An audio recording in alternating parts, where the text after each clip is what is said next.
nós chegamos num capítulo que é um pouco triste de Gênesis. O capítulo 22 é um capítulo que mostra um momento tão brilhante da vida de Abraão, que é quando ele oferece, ou quase oferece o seu filho Isaque, e, no entanto, o Senhor intervém e até o elogia, dizendo: olha, você foi tão fiel, você tão obediente, que você não me negou seu único filho. É um momento dramático do livro de Gênesis, é quase que o ápice do livro de Gênesis, quando Deus renova a sua promessa diante ali de Abraão, um grande herói da fé, o gigante da fé que foi Abraão. Então é lindo esse momento. Mas agora, depois que acaba o capítulo 22, nós entramos, assim como Abraão desceu do Monte Moriá, nós agora então também descemos daquele capítulo de glória e entramos num capítulo mais cinzento, mais nebuloso, um capítulo que é um vale de sombra de morte. Veja então o que diz aqui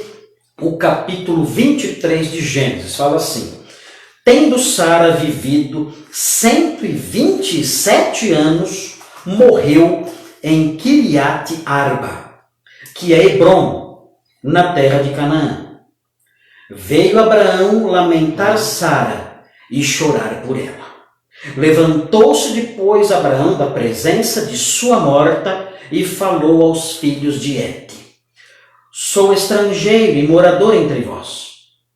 Dai-me a posse de sepultura convosco, para que eu sepulte a minha morta. Responderam os filhos de Het a Abraão, dizendo: ouve-nos, Senhor, tu és príncipe de Deus entre nós.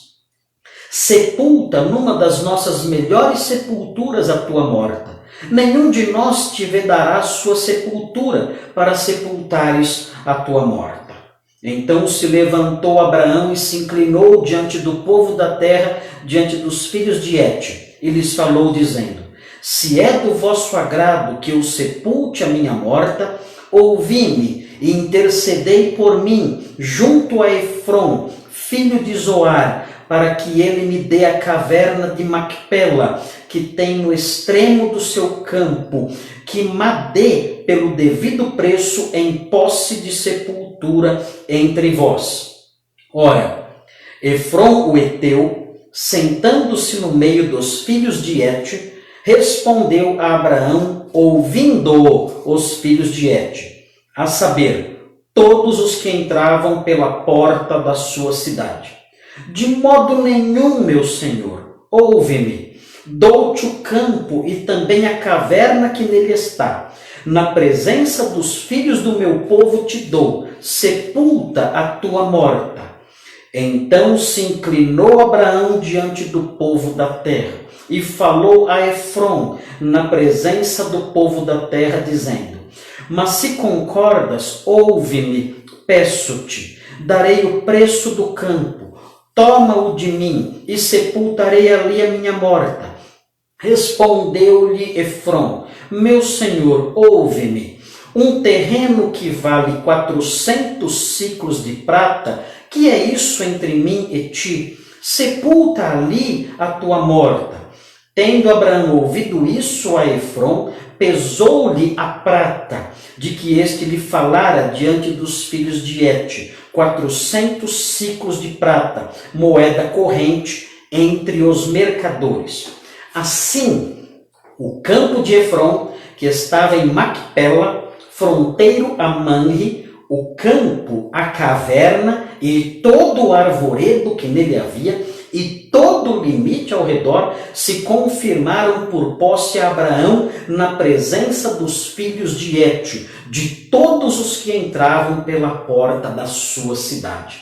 Depois sepultou Abraão a Sara, sua mulher, na caverna do campo de Macpela, fronteiro a Manre, que é Hebrom, na terra de Canaã. E assim, pelos filhos de Het, se confirmou a Abraão o direito do campo e da caverna que nele estava em posse de sepultura. Esse é o nosso texto. Vamos pedir a Deus que nos abençoe no estudo dele. Senhor Deus, nos abençoe agora, que vamos nos aproximar desse texto, para que sejamos edificados e transformados pelo estudo dele. Fala ao nosso coração, dirige, Senhor, as nossas palavras, os nossos ouvidos, o nosso coração, para que aprendamos a sua palavra. Nós pedimos essas coisas em nome de Jesus. Amém. Muito bem.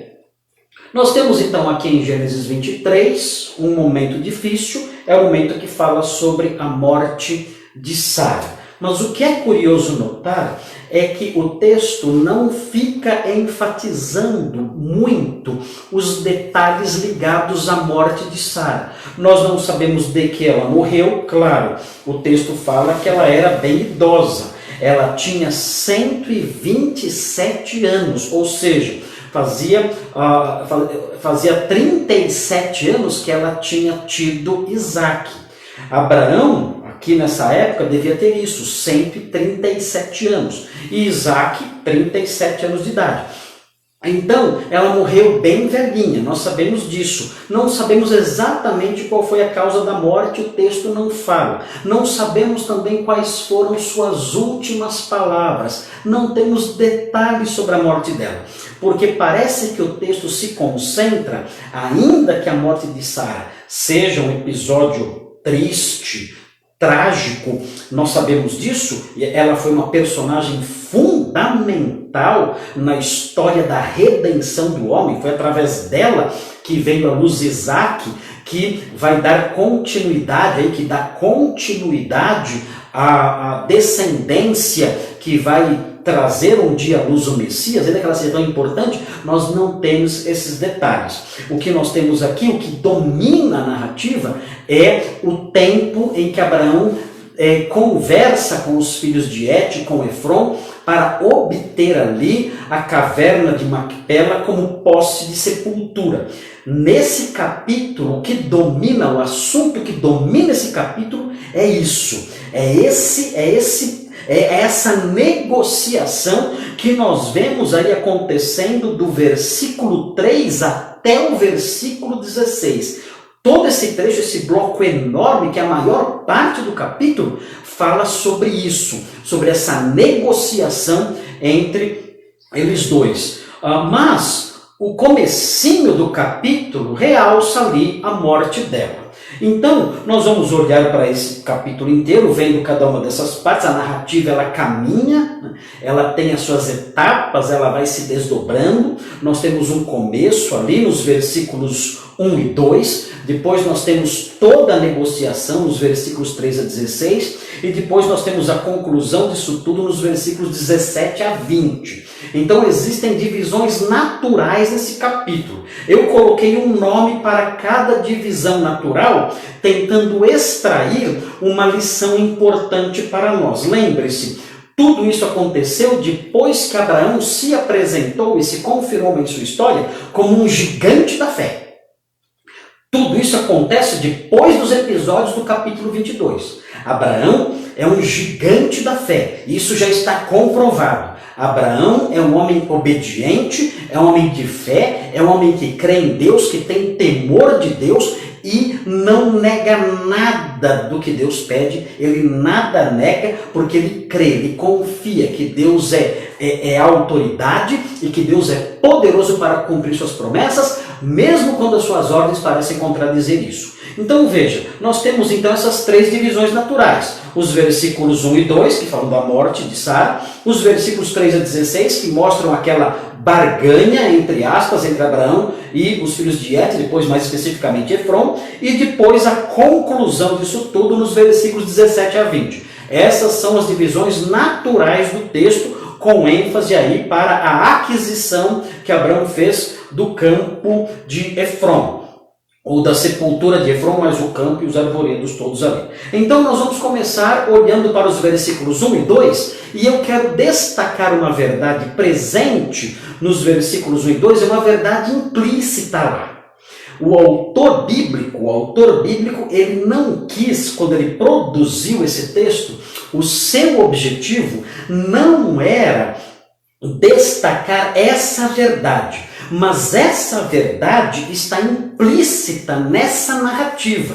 Quando nós vamos lendo a Bíblia, nós encontramos verdades que são verdades expressas, claras, lições que o autor bíblico ele quis claramente transmitir, e nós vemos também lições implícitas na narrativa, que mostram como Deus age com o seu povo, que mostram como o homem de Deus se comporta, que mostram como deve ser a vida da pessoa, ou como é a vida da pessoa que teme a Deus. Aqui no caso, como é a vida de alguém que é definido como um gigante da fé. Nós encontramos aqui. Então essa lição que eu vou enunciar agora não era necessariamente a lição que Moisés queria ensinar. Não é que ele parou para escrever o capítulo 23 e falou assim, eu vou ensinar uma lição no capítulo 23 e a lição vai ser essa. Não, não é. A lição que ele quer ensinar, o que ele quer mostrar aqui é outra coisa. Mas ele, na narrativa bíblica, no modo como Deus conduz as coisas,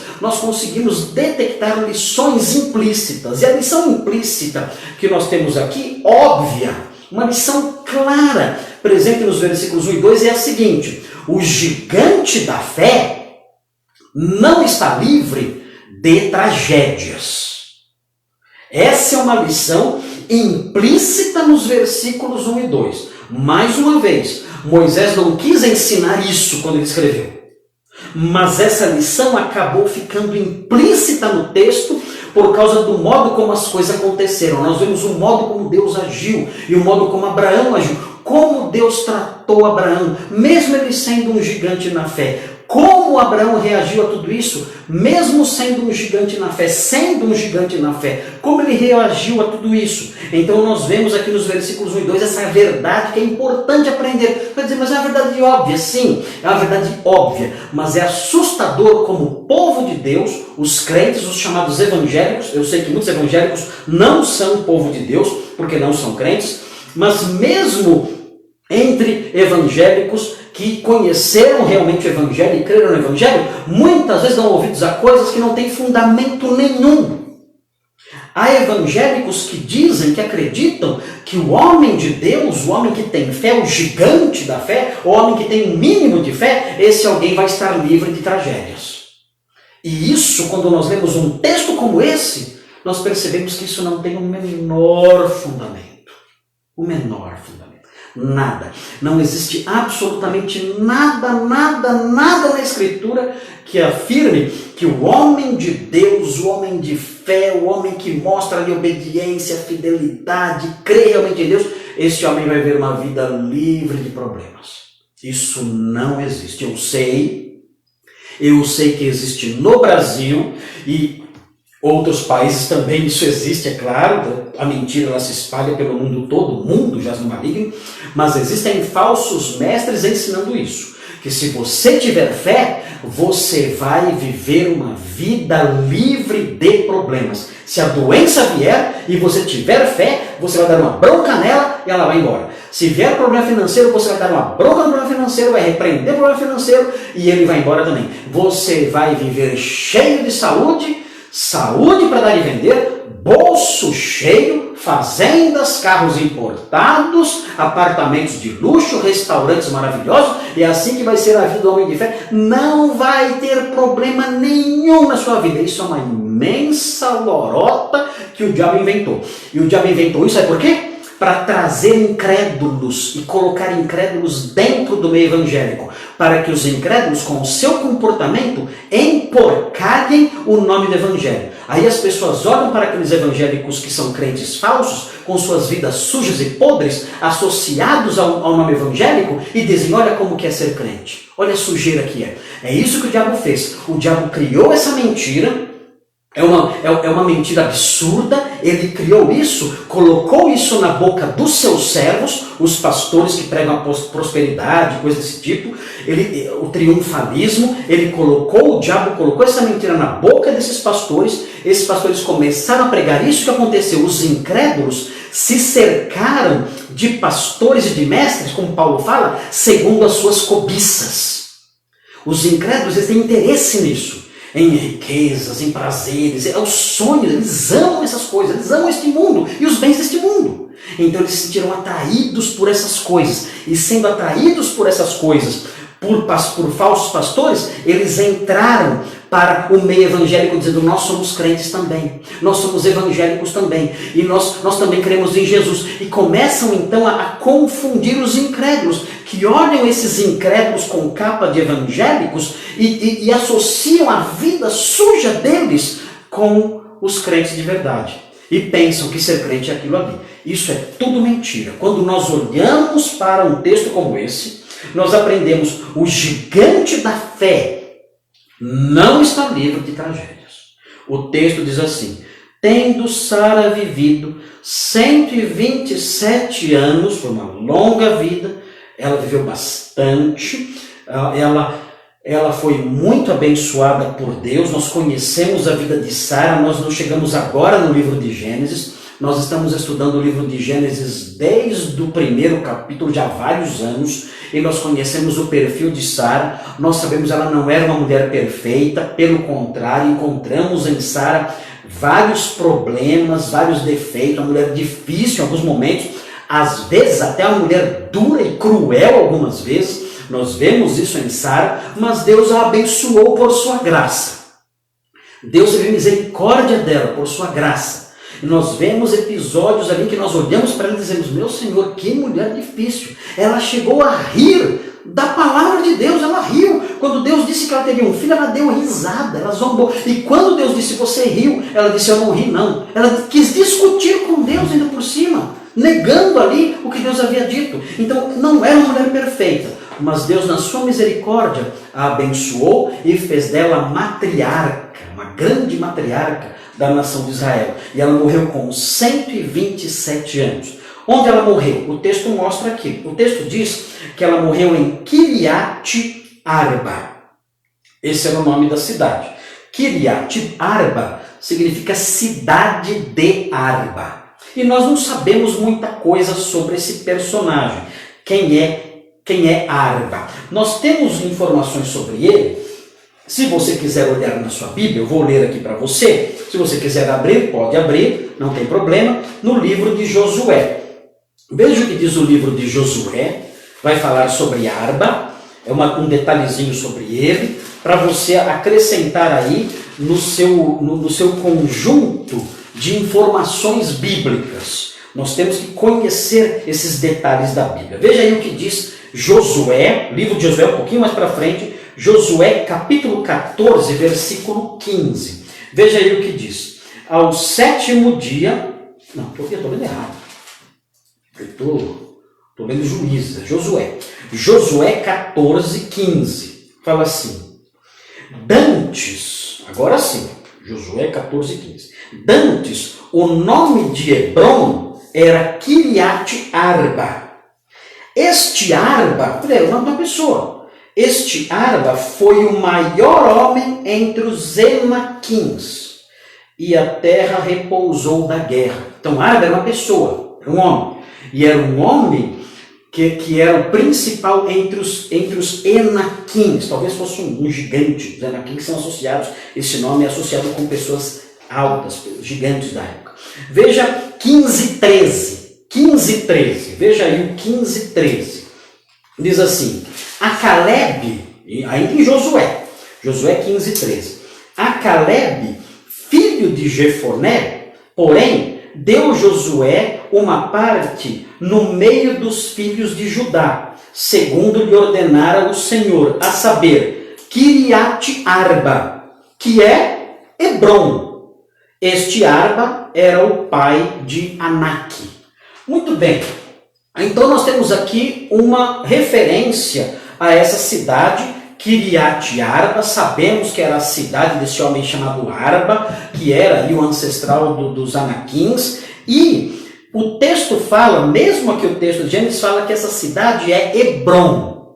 Onde fica isso? Eu não tenho aqui um mapa. Aqui o mapa que eu tenho aqui não é o mapa de Israel, é o mapa da Europa. Israel está aqui, né? Israel está aqui no canto, aqui, não sei se está mostrando. Mas eu não tenho um mapa de Israel aqui para mostrar. Mas Hebrom fica mais para a parte sul da Palestina. Se você olhar o mapa da Palestina, você vai ver que Hebrom fica na parte sul, já ali na altura da metade metade do Mar Morto. Você vai olhar para o mapa, você vai ver o Mar Morto, e vendo o Mar Morto, você vai ver mais ou menos na altura da metade dele, você vai ver ali aquela região mais ou menos na altura da metade dele, ali fica Hebrom, ali ficava Hebrom. A Helena está mostrando aqui um mapa para mim, pode ser que seja útil, se dá para mostrar aqui. Dá para mostrar? Dá? Deixa eu ver. Eu tinha separado o mapa, mas não ficou muito bom, não. Aqui você tem, vou aproveitar esse mapa aqui. Aqui você tem, aqui você tem o mapa de Israel, aqui, e eu vou apontar aqui com meu dedo onde era mais ou menos a região de Hebrom, aqui.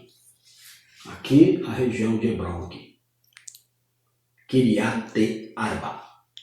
Perto, aqui é Hebrom, e a caverna de Macpela, onde Sara foi sepultada, era aqui pertinho também. É uma região mais montanhosa. Hoje, essa região é ocupada pela Cisjordânia. Então, esse é o espaço em que esses episódios todos que estamos lendo aconteceram. Muito bem. Voltando aqui o mapa. Muito bem. Veja então. Morreu em Kiriat Arba, que é Hebrom, na terra de Canaã. Note que esse texto realça muito isso. Na terra de Canaã, na terra de Canaã, na terra de Canaã. Por que esse texto realça tanto essa expressão? Na terra de Canaã, na terra de Canaã. Sempre ele fala isso. Você vai lendo o capítulo 23 e sempre é essa expressão. Na terra de Canaã, na terra de Canaã. Por quê? Eu disse para vocês que o objetivo de Moisés ao escrever esse texto não era dizer que o gigante da fé está livre de tragédias. Não era esse o seu objetivo. Essa lição existe aqui. Mas o objetivo de Moisés não era destacar isso. Isso é uma lição óbvia aqui no texto. Mas Moisés não queria destacar isso. Ele queria destacar o modo como Deus fez com que Abraão começasse a tomar posse e ter propriedade em Canaã. Porque Deus tinha prometido que Abraão herdaria toda a terra. Toda a terra de Canaã. Então aqui Moisés está mostrando como ele vai adquirir, como essa promessa que Deus fez e que Deus reiterou no capítulo anterior, no capítulo 22, como essa promessa foi se cumprindo pedacinho por pedacinho. Aqui nós vamos ver nesse texto ele adquirindo mais um pedacinho da terra de Canaã. É isso que Moisés quer mostrar aqui. O objetivo do texto é esse, é mostrar, olha, Abraão abençoado por Deus, quando Sara morreu, ele conquistou mais um espaço ali. Ele já tinha conquistado um espaço no capítulo 21, ele já tinha conquistado um espaço que era o poço de Abimeleque. Nós já estudamos isso no capítulo 21, versículos 28 a 34. Ele tinha já adquirido já o espaço ali do poço de Abimeleque. Agora ele conquista esse espaço dos heteus. Então Moisés quer mostrar isso. Olha, a promessa que Deus deu a Abraão, ela está se cumprindo pedacinho por pedacinho lentamente. Mas nós vamos falar disso mais um pouquinho, mais no final do sermão, se é que eu vou acabar o sermão hoje. Vamos então seguir aí em frente aí. Veja, estamos falando que o gigante da fé não está livre de tragédias. Então o texto fala que ele adquiriu esse campo, esse espaço na terra de Canaã. Ele vai falar isso com mais detalhes na sequência, mas ele já começa dizendo que ela morreu em Kiriat Arba, que é a cidade de Hebrom, é outro nome da cidade de Hebrom, na terra de Canaã, que é importantíssimo destacar, porque Deus prometeu a terra de Canaã a Abraão, e ele vai adquirir um pedaço dela. E aí veja a sequência. Veio Abraão lamentar Sara e chorar por ela. Isso aqui, lamentar Sara e chorar por ela, isso aqui era uma prática institucionalizada. Na antiguidade, quando alguém morria, tinha ali o tempo de luto, em que as pessoas então choravam o seu morto. E isso era acompanhado por alguns costumes.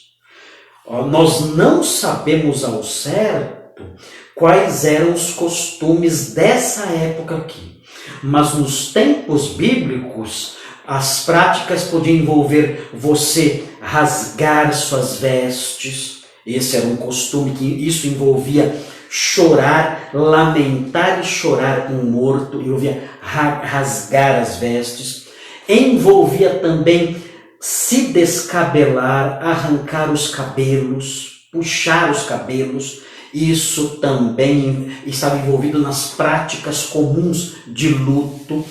Envolvia também se vestir de pano de saco, envolvia também isso. Era um sinal de tristeza, de angústia, de desespero, de miséria. A pessoa então praticava essas coisas. Eram hábitos da época. Hoje em dia, quais são os hábitos de hoje? Hoje as pessoas acendem velas, as pessoas passam a noite ali ao lado do caixão, colocam ali as florzinhas e enfeitam, fazem ali uma reunião religiosa. Naqueles dias, os costumes eram outros. Então Abraão realiza isso. Ele lamenta e chora a sua morte. Teve ali o seu tempo de realizar essas coisas. Nós não sabemos ao certo quais eram os costumes nessa época, época patriarcal, segundo milênio antes de Cristo. Nós não temos muitos esses detalhes. O que nós sabemos é que existiam nos tempos bíblicos essas práticas que eu falei. Se você olhar o versículo 3, não estamos ainda nesse versículo, mas você vai se deparar com um verbo aí. O verbo diz assim: levantou-se depois Abraão da presença da sua morta. Esse verbo levantou-se pode indicar que um dos costumes envolvia ficar sentado ao lado da morta chorando. Sentar-se ali ao lado dela, numa postura de humilhação, sentado ali no chão, numa postura de humilhação, de angústia, de desespero, de miséria, chorando ali a pessoa que faleceu. Pode ser que esse verbo indique isso, que ele estava ali sentado, no chão ali numa postura de humilhação, miséria, angústia. Aí chegou o tempo, depois que ele chorou sua morte, ele se levantou. E aí então começa a segunda parte do texto. Aí começa a segunda etapa da narrativa. Muito bem, o gigante da fé não está livre de tragédias. Abraão perdeu a sua esposa querida, que ele amava profundamente, era sua esposa, e ele a amava.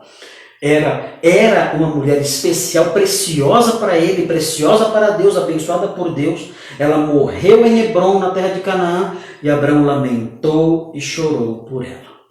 O gigante da fé não está livre de tragédias. Como é que nós lidamos com isso? É muito apropriado nós falarmos sobre esse assunto, nós tocarmos nesse assunto na época que estamos vivendo, na situação que estamos vivendo a nível global. Quantas famílias não estão sendo visitadas pela tragédia da morte?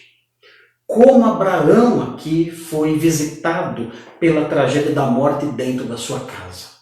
Quantas pessoas na atualidade não têm sido acossadas por esse chicote terrível que é o flagelo aí da morte? Quantas pessoas? Eu tenho ouvido falar de pessoas até relativamente próximas. Falei para vocês, se eu não me engano, hoje cedo, falei para vocês de um ex-colega meu de faculdade que faleceu aos 44 anos de idade. Era um funcionário do Tribunal Regional do Trabalho e adquiriu o Covid-19, o vírus chinês, e faleceu.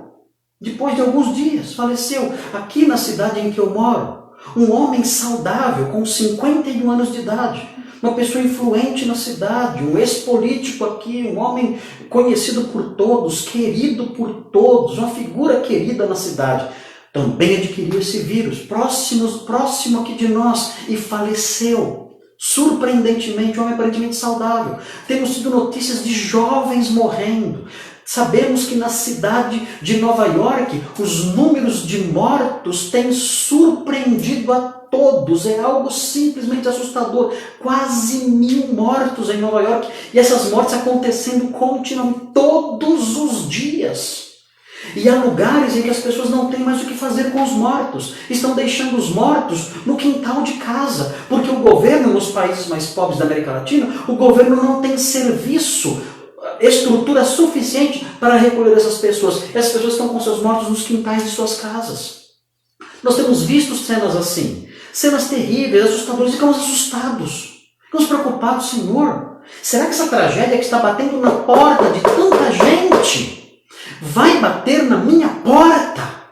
E se bater na minha porta, como eu vou enfrentar isso? Como eu devo ver essas coisas? Bem, o homem de fé, ele tem que saber em primeiro lugar, se você é um crente, se você é uma pessoa de fé, se você crê em Deus, no poder dele, na graça dele, no caráter dele, no perfil dele que é apresentado nas Escrituras, você tem que saber. Se você é um homem de fé, você tem que saber que isso, o fato de você ser um crente fiel e obediente, não livra você de nenhuma tragédia. Pastor, não diga isso. Digo. Abraão foi um homem que na sua fé ele é simplesmente insuperável. Na sua obediência ele é simplesmente insuperável. E ele não esteve livre de tragédias. Depois que desceu daquele monte, passados alguns anos, ele ali feliz, contente com seu filho, passados alguns anos, ele teve que enfrentar a dor e a angústia da morte de sua esposa. Ninguém está livre disso. A fé cristã, a salvação que nós temos pela fé em Cristo, a nossa obediência ao Senhor, nossa fidelidade ao Senhor, não é uma vacina contra enfermidades, contra dores e contra a morte. O que nós, então, como pessoas de fé, devemos pensar? Primeira coisa é saber disso. Não estamos livres disso. Não se deixe levar pelos falsos mestres que querem enganar você. Nós não estamos livres disso. Nós podemos sim adquirir a doença, podemos morrer, se não disso, de outra causa, e podemos sim ter nossos lares visitados por dores terríveis. Meu Deus, que Ele nos livre. Eu falo isso com temor no coração. Que Deus nos livre, mas nenhum de nós está livre desse problema, dessa tragédia, porque somos crentes. Não, crentes morrem também, tragicamente. O que devemos pensar? Irmãos, em termos de consolo e de conforto, nós devemos lembrar que o Senhor está no controle de todas as coisas. Isso pode parecer um jargão, que seja, desde que seja um jargão que diga a verdade. A Bíblia diz que nenhum de nós, por mais ansioso que esteja, pode acrescentar um côvado ao curso da sua vida. Se o Senhor quiser nos visitar com a morte na segunda-feira, nós não poderemos acordar de manhã na terça. Ninguém pode acrescentar 45 centímetros, é um côvado, 45 centímetros na linha cronológica da sua existência. Ninguém. Se o Senhor disser, você, de acordo com os meus decretos e as minhas decisões, você vai morrer nesse dia, é assim, os seus dias estão todos contados, o Salmo 139 diz isso, os seus dias estão todos determinados e escritos. Se o Senhor determinou isso, que você morra na segunda-feira, você não vai ver a luz do sol na terça. Não neste mundo. Você não vai ver.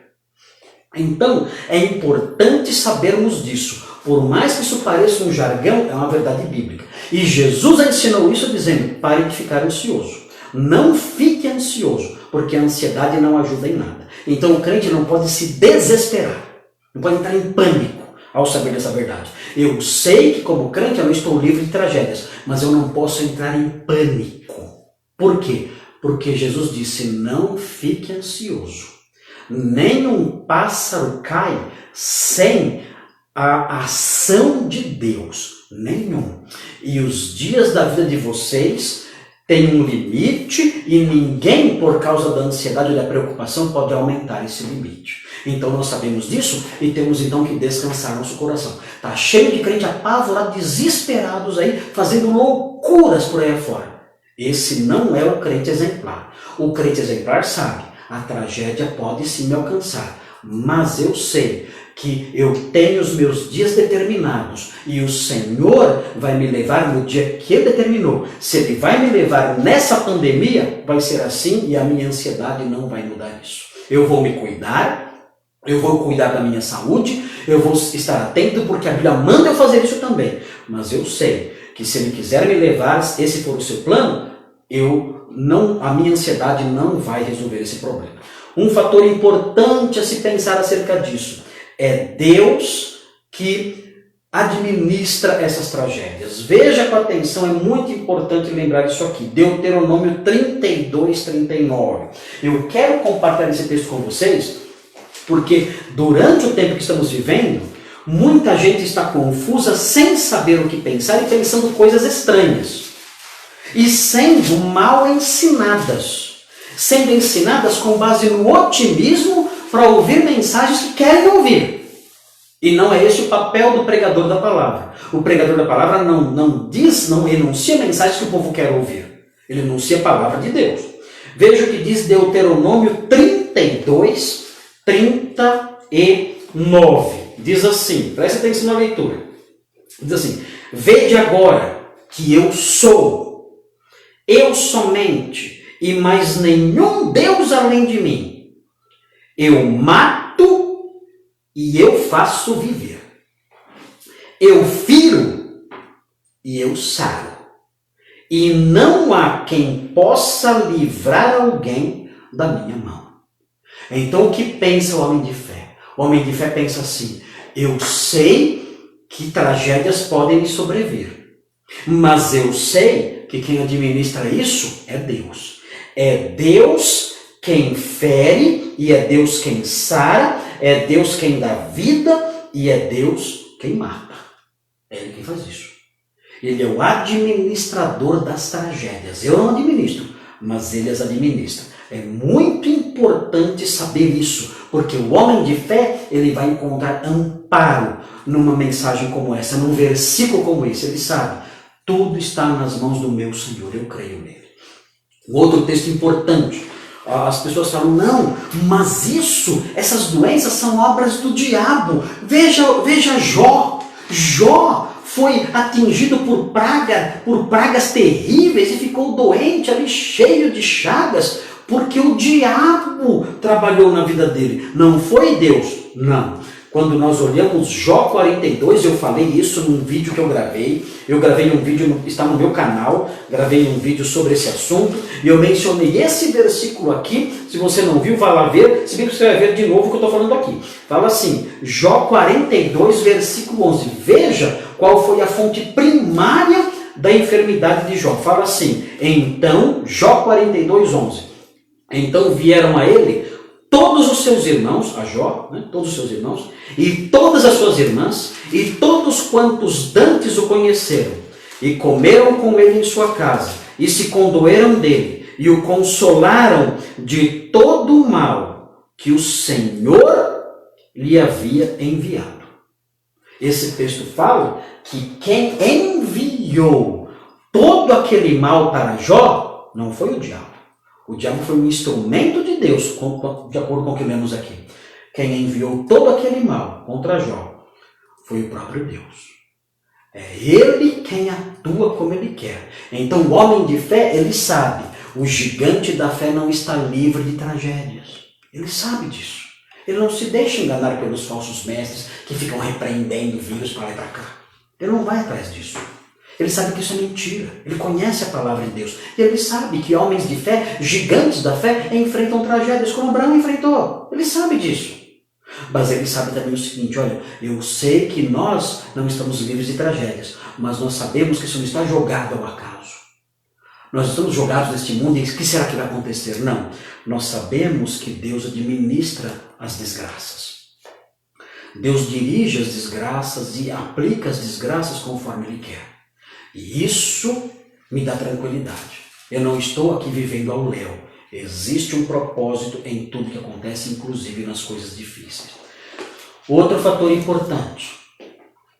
Nós temos que aprender algo mais aqui. E isso agora eu vou falar para aqueles crentes que vêm debaixo de culpa muitas vezes. Muitas igrejas dizem que os crentes eles não podem ficar tristes. Nós lemos aqui no texto Abraão lamentando e chorando por Sara. Existem igrejas, irmãos, dá dó. Eles colocam um peso tão grande sobre os seus membros, dizendo o seguinte: você não pode ficar triste. Onde está a alegria no Senhor? Usam esses versículos. Acredite se quiser. Usam esses versículos para dizer que você não pode nunca entrar num estado de angústia, de luto, de tristeza, de pranto. Eu conheci pessoas, hoje são membros da minha igreja, que dizem para mim: pastor, eu estava numa igreja, às vezes eu chegava nessa igreja triste por problemas que a vida me trazia. Dificuldades, reveses, preocupações, dores, angústias, perdas. E eu chegava na igreja para o culto e eu estava triste. E eu precisava então de uma palavra de consolo, de encorajamento, uma palavra que mostrasse para mim uma outra direção, uma outra forma de ver as coisas. Eu ia na igreja para buscar isso, uma palavra de conforto, de consolo, de orientação, de direção, de guia. E eu chegava lá, o que acontecia? As pessoas me criticavam, dizendo para mim: por que você está triste? Você não tem a alegria do Espírito Santo? Você não se alegra no Senhor? Você não faz isso? Durante o louvor você não pulou? Durante o louvor você não vibrou, não sorriu, não cantou aquele entusiasmo todo? O que está acontecendo com você? Você não é crente não? Você está em pecado? Que história é essa? E a pessoa então saía da igreja pior ainda. Porque além da tristeza, ainda saía se sentindo culpada, dizendo: deve ter alguma coisa errada com a minha vida espiritual. Porque está todo mundo rindo, alegre, pulando, cantando, dançando, e eu estou triste. Queridos, essa concepção de que o homem de fé não experimenta tristezas, que o homem de fé não se angustia, não lamenta, não chora, é algo absolutamente avesso a esse versículo 2 que vimos aqui agora. Abraão se lamentou e chorou. E nós vemos pessoas de fé vivendo assim. Há momentos na vida em que a nossa alegria no Senhor não é uma alegria de dar risada. É uma alegria diferente, uma alegria silenciosa, lá no fundo do nosso coração. Não é a alegria de dançar. Não é a alegria de pular, de dar risada, de vibrar, de cantar. Não é. A alegria no Senhor, muitas vezes, ela assume um formato sereno, sóbrio, silencioso, fechado. Existe aquela alegria dentro da pessoa na forma de uma esperança. Existe aquela alegria dentro da pessoa na forma de um consolo especial, mas ela não se manifesta sempre com pulos e arroubos de felicidade, como nós vemos aqui nesse texto.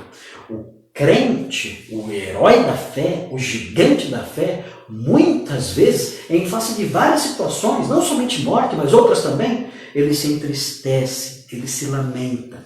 Eu estou estudando com os irmãos da igreja o livro de Atos. E nós chegamos hoje no capítulo 6. O capítulo 6 de Atos vai apresentar a figura de Estevão.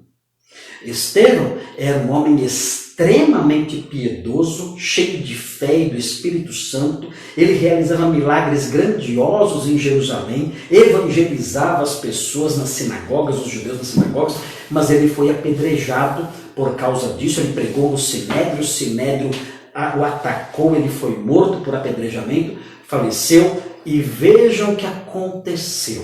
Vejam o que aconteceu em Atos 8, veja que interessante a descrição que Lucas faz do que aconteceu depois da morte de Estevão. Observe com atenção isso. Note bem, 8:2, Atos 8:2. Diz assim o texto bíblico em Atos 8:2. Alguns homens piedosos, a palavra piedoso aqui significa devoto. Não eram crentes carnais, eram crentes devotos, piedosos, tementes a Deus. Eram crentes sérios. Isso eu não estou falando da minha boca.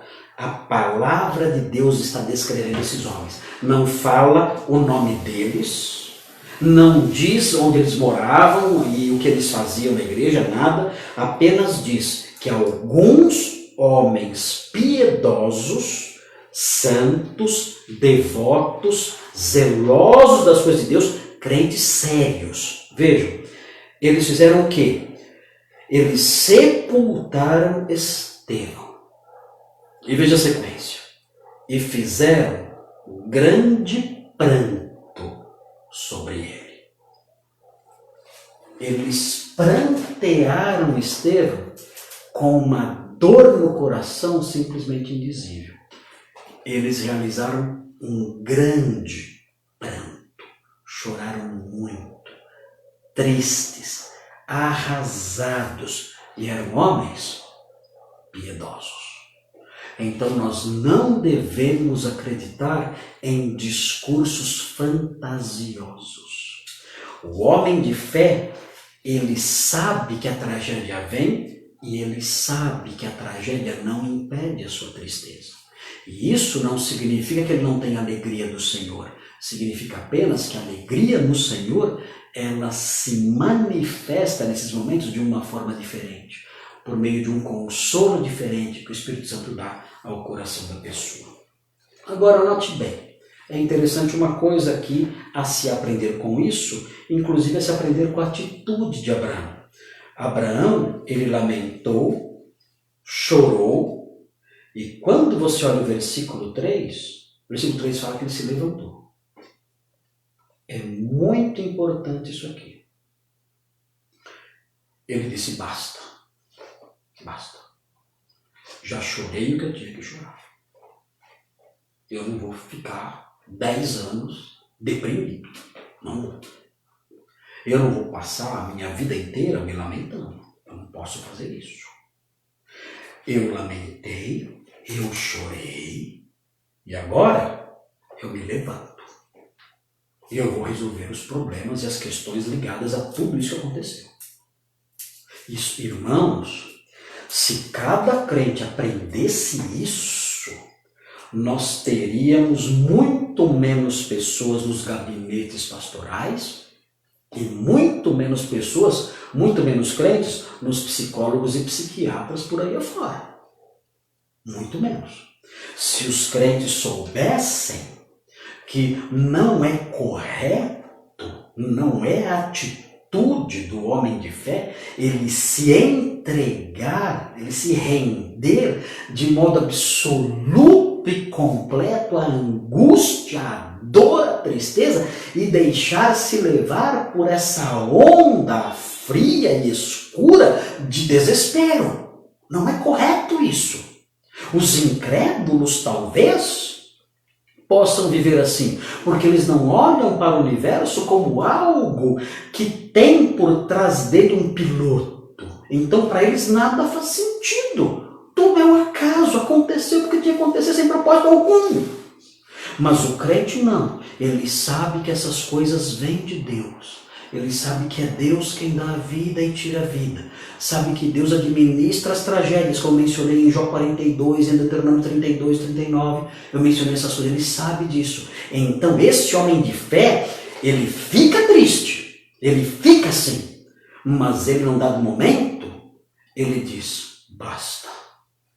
Meu coração está ferido, mas eu vou prosseguir. Eu vou me levantar.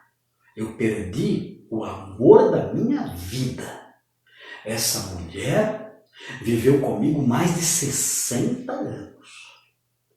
E eu a amava profundamente. Mas ela morreu. E eu a chorei. Mas agora eu tenho que resolver esses problemas todos. Eu tenho que dar sequência à minha vida.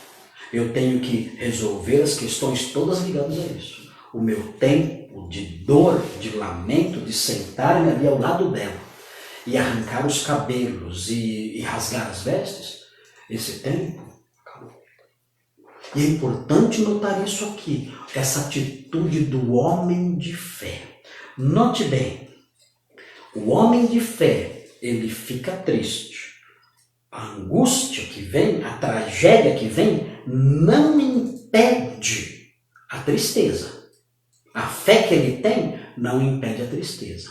Mas a fé que ele tem impede que ele mergulhe numa angústia constante e caia na murmuração.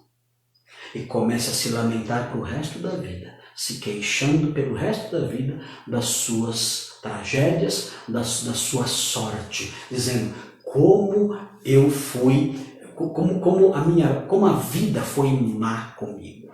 E impede isso. Veja, se você olhar, é interessante ver o modo como Lamentações de Jeremias vê isso. É muito interessante. Veja o que diz Lamentações. Eu sei que eu estou saindo um pouquinho do texto, mas não estou saindo do assunto. Eu estou ainda no item 1. O gigante da fé não está livre de tragédias. Eu quero frisar isso.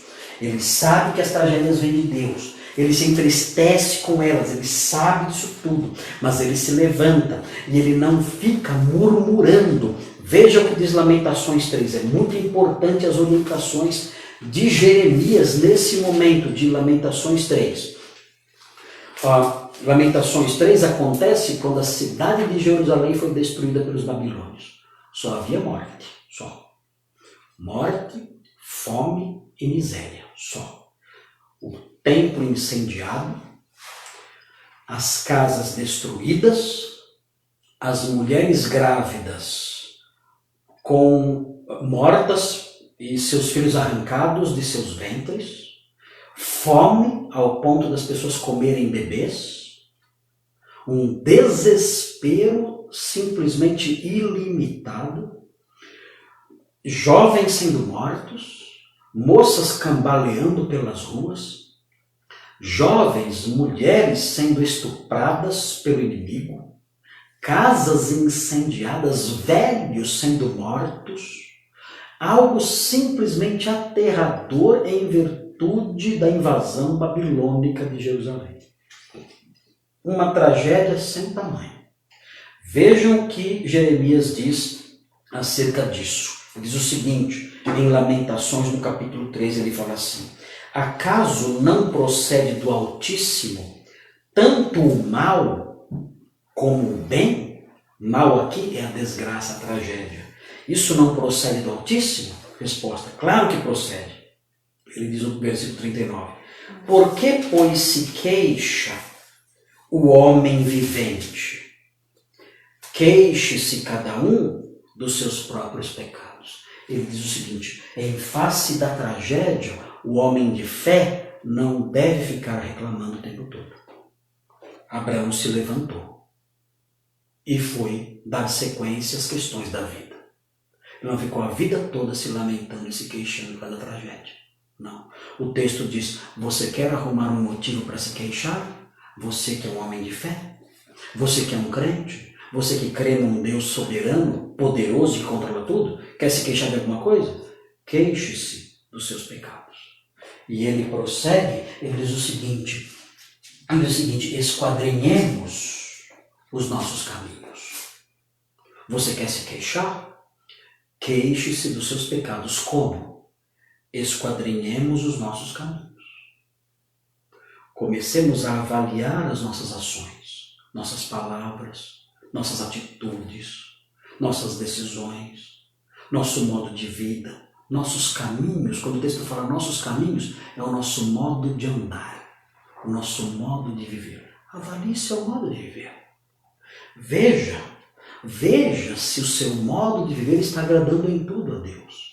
E se não estiver agradando ao Senhor, então queixe-se disso.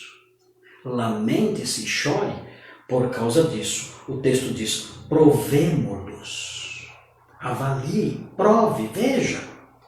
E fazendo isso, voltemos para o Senhor. Levantemos o coração juntamente com as mãos para Deus nos céus, dizendo: nós prevaricamos e fomos rebeldes, e tu não nos perdoaste. Você quer se queixar de alguma coisa? Diz Jeremias: queixe-se dos seus pecados. Em vez de ficar se remoendo em virtude das tragédias que vieram sobre você, comece a remoer o seu modo de vida e avaliar o seu modo de vida. Remoa isso, avalie isso, esquadrinhe isso. E encontrando caminhos maus, queixe-se. Queixe-se diante de Deus por causa dos caminhos maus e se arrependa. Se arrepende e volte para os caminhos dele. O homem de fé, diante das tragédias, sabe disso. Ele sabe que as tragédias vêm. Ele sabe que ele pode ficar triste, mas ele sabe que as tragédias são administradas por Deus. E ele sabe que não pode murmurar, viver a vida se lamentando por causa delas.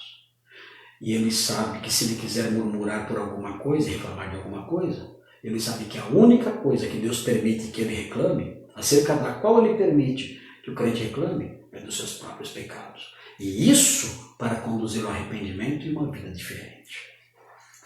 Muito bem. Nós estamos aqui em Gênesis 23, versículos 1 e 2.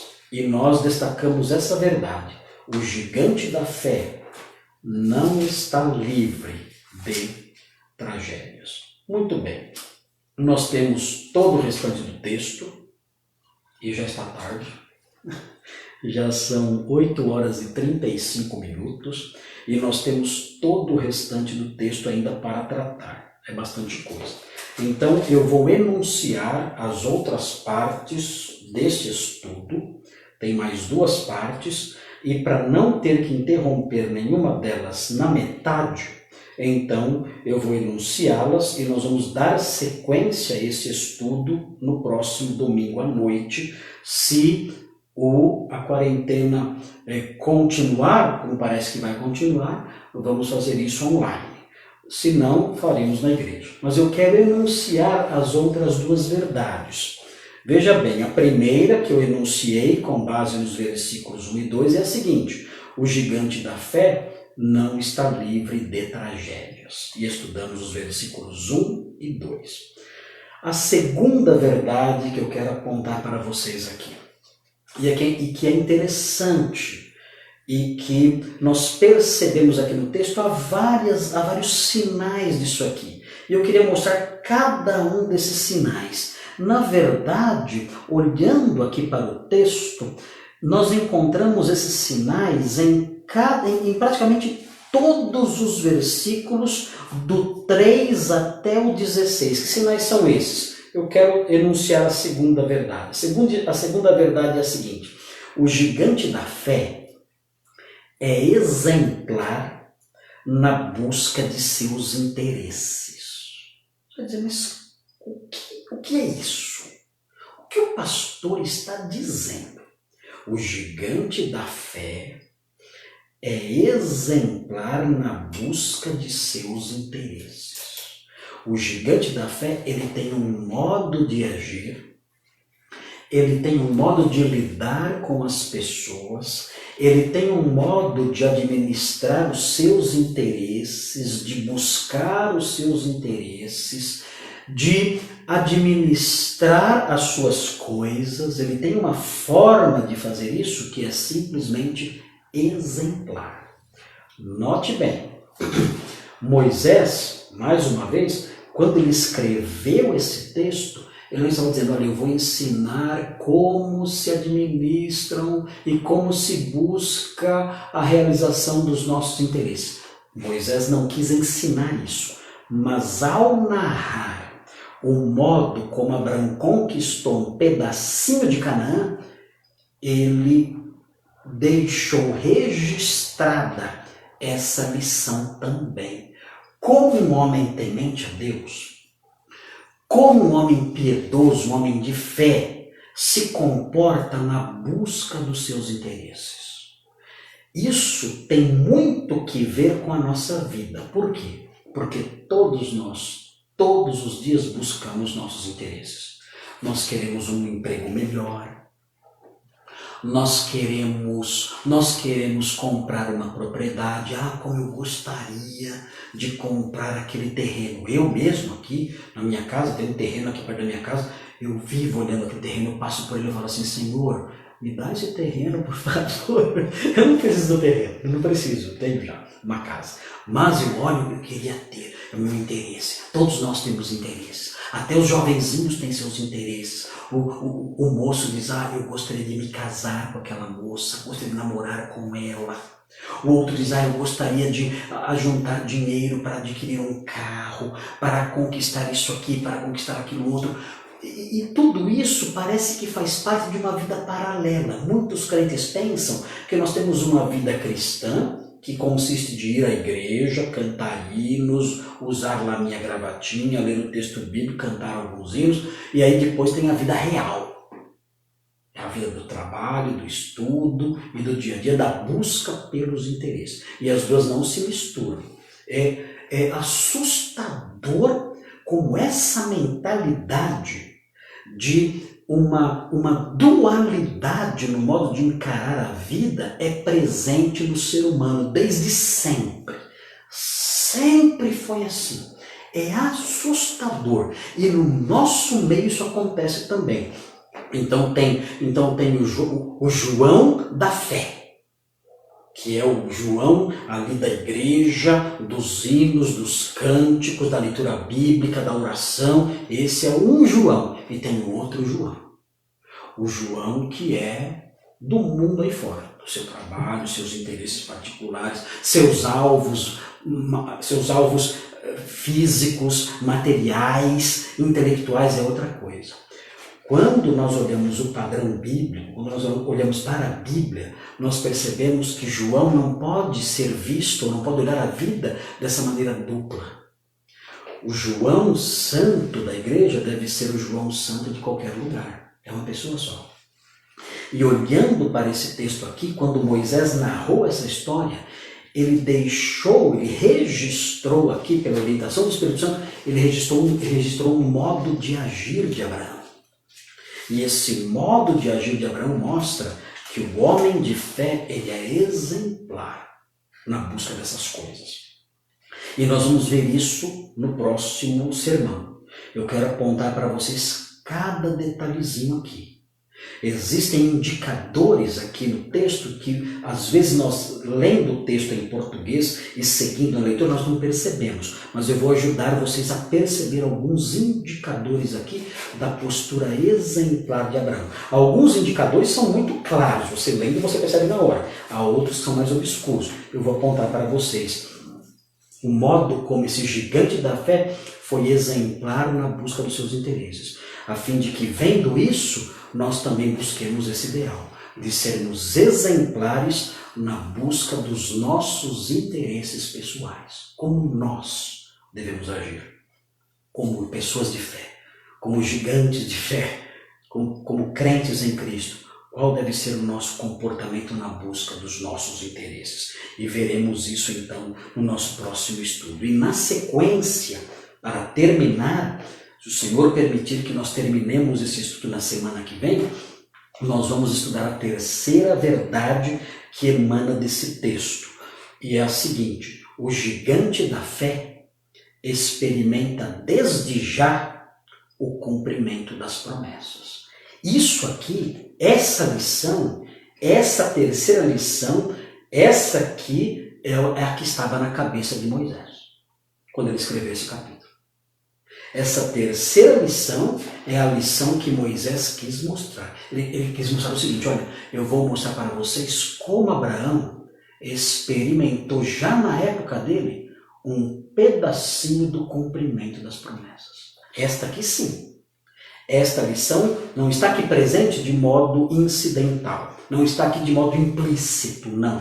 Essa lição está presente aqui porque Moisés quis transmitir isso. E nós vamos ver isso. O gigante da fé experimenta desde já o cumprimento das promessas. Versículos 17 a 20. Abraão experimentou um pedacinho do cumprimento das promessas. E nós? Será que nós, como homens de fé, mulheres de fé, podemos experimentar também? Não perca. Não perca.